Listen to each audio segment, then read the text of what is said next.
Let me start by asking you something that might shake you. What if the thing you're holding onto so tightly, the pain, the past, the ambition, the idea of who you're supposed to be, isn't just something you're struggling to release, but something you secretly believe is you? That's the trap.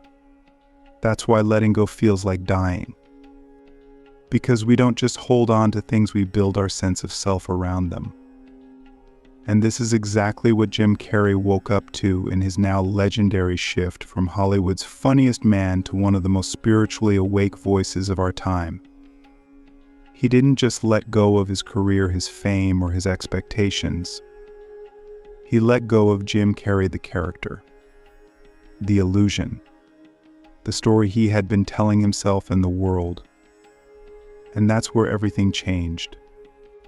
Carrey once said, "I think everybody should get rich and famous and do everything they ever dreamed of so they can see that it's not the answer." And that line hits differently when you realize it's not a motivational quote, it's a philosophical warning. Because what we're chasing, success, love, security, isn't really what we want. What we want is freedom. But we can't find it because we've confused the thing we're chasing with who we are. We think we are the pain we survived, the image we crafted, the goals we've set, the identity we've built. And when that identity starts to crack, when life asks us to grow beyond it, it feels like being asked to jump off a cliff. But Jim Carrey's message is this: you were never the character. You are the space in which the character appears. You are the consciousness behind the mask. And until you realize that, letting go will always feel like losing, not liberation.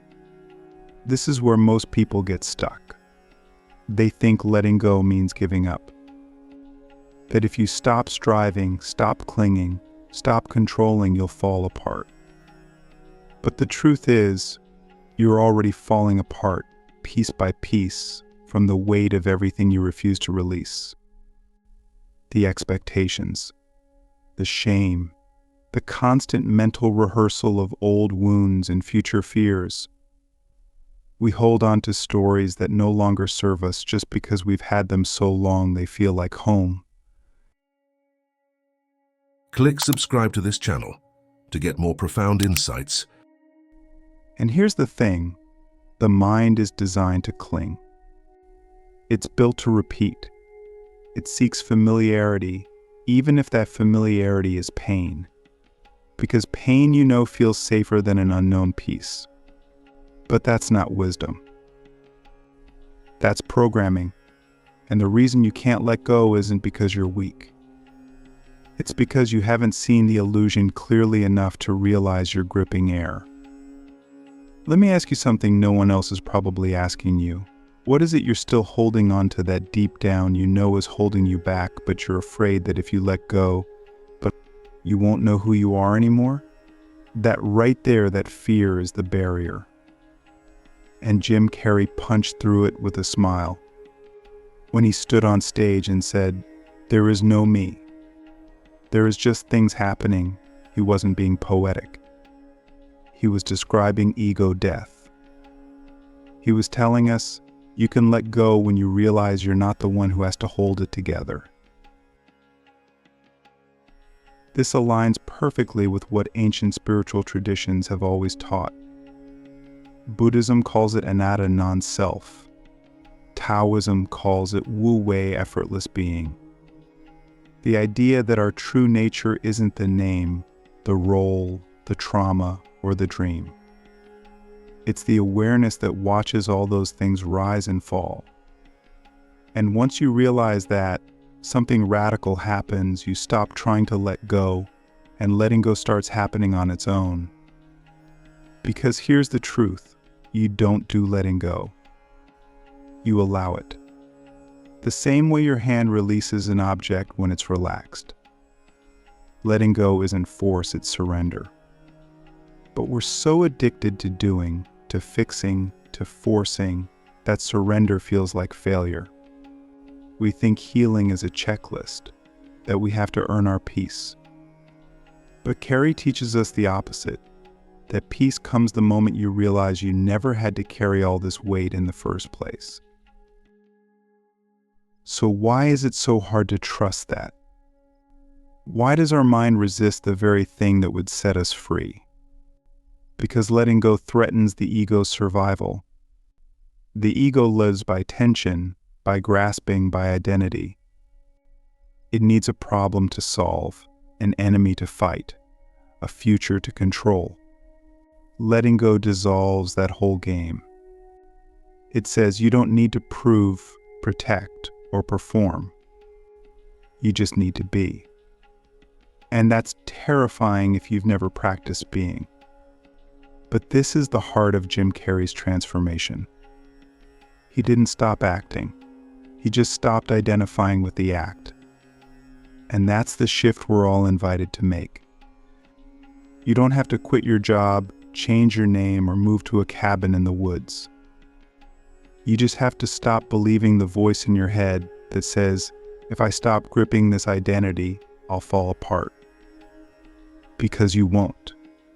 In fact, you'll finally fall together. You'll feel the relief of no longer playing a role that exhausts you. You'll feel the breath return to your body, the lightness, the clarity. You'll laugh because you'll see it was always a play. And you were always free to leave the stage. So here's the question that will haunt you until you answer it. If you weren't afraid of who you'd be without the pain, without the goal, without the role, what would you finally let go of? And what would you make space for instead? Because letting go isn't about loss. It's about space. Space for what's real. What's now, what's trying to emerge from beneath the rubble of everything you've been gripping so tightly. And until you create that space, your soul will keep whispering, there's more to you than this. There's something you haven't remembered yet. And maybe that's why you're watching this. Because deep down, you're not looking for another strategy. You're looking for permission. Permission to loosen the grip. To laugh at the seriousness. To fall into yourself, not as a performance, but as presence. And the moment you begin to understand surrender not as defeat, but as liberation, your entire relationship with life changes. We're taught to hold on, to grip, to control every moving part. We call it responsibility, we call it maturity, we call it discipline. But really it's fear dressed in noble language. And that fear keeps us trapped. Because when you live your life as a constant act of gripping, nothing new can enter. No breath, no light, no joy. You're too full of what used to be. And what Jim Carrey discovered, and what every spiritual tradition echoes, is that you can't be full of life until you're empty of resistance. Surrender is not something you wait to do at rock bottom. It's something you choose deliberately, consciously, as an act of courage. Not because you've given up on your dreams, but because you finally realized you don't need to strangle them into existence. Surrender means trusting the unfolding, even when the next page is blank. It means letting go not because everything's fine, but because gripping harder never worked in the first place. Jim Carrey says, you can fail at what you don't want, so you might as well take a chance on doing what you love. That's surrender. That's the act of saying, I will move, not from fear, but from alignment. And when you do that, life stops being a threat and starts becoming a partner. You begin to notice how often your greatest insights come not when you're forcing, but when you finally get quiet.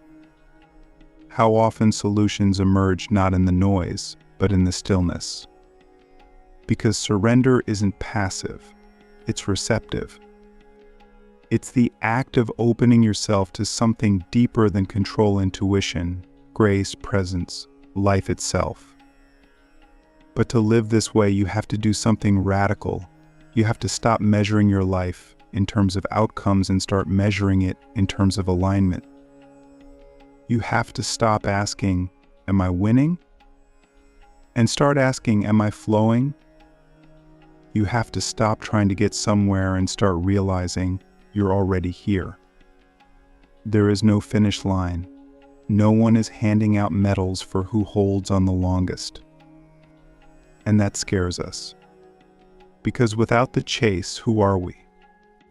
Who are you when you're not chasing, not controlling, not performing, not proving?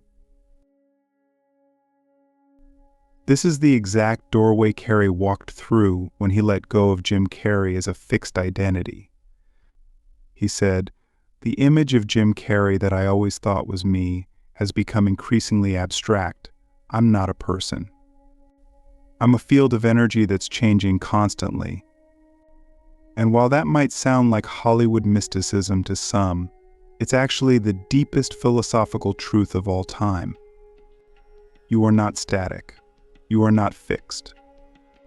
You are not a story. You are awareness itself. And the reason you struggle to let go is because you're still trying to hold on to the story as if it were real. But let's get practical. What does letting go look like moment to moment? It looks like allowing the uncomfortable emotion without needing to fix it. It looks like not sending the text you know is a power move. It looks like taking a breath before reacting. It looks like trusting that silence doesn't mean nothing's happening. It looks like saying, "I don't know where this is going, but I'll walk it anyway." And when you live like this, the miracles begin not because you summoned them through effort, but because you cleared space for them to show up. That's the art of surrender. It's a different kind of power.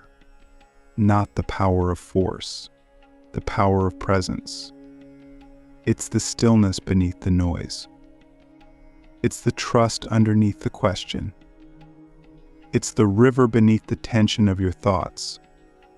Here's the irony: the more you let go, the more of you actually shows up.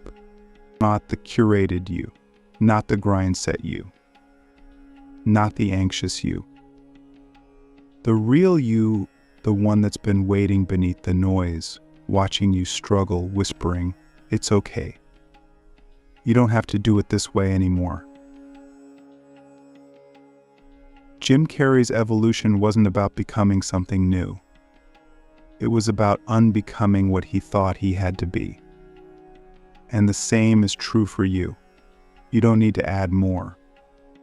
You need to subtract what's not real. You need to let the costume fall off.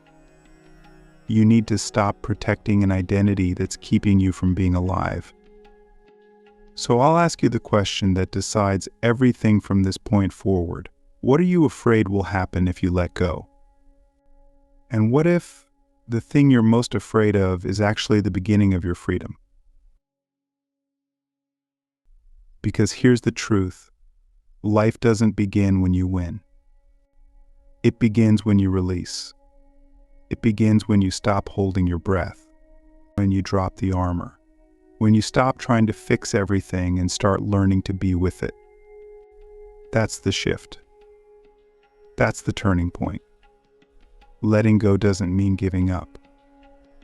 It means giving in to this moment, this breath, this now. And in that surrender, you don't disappear. You emerge.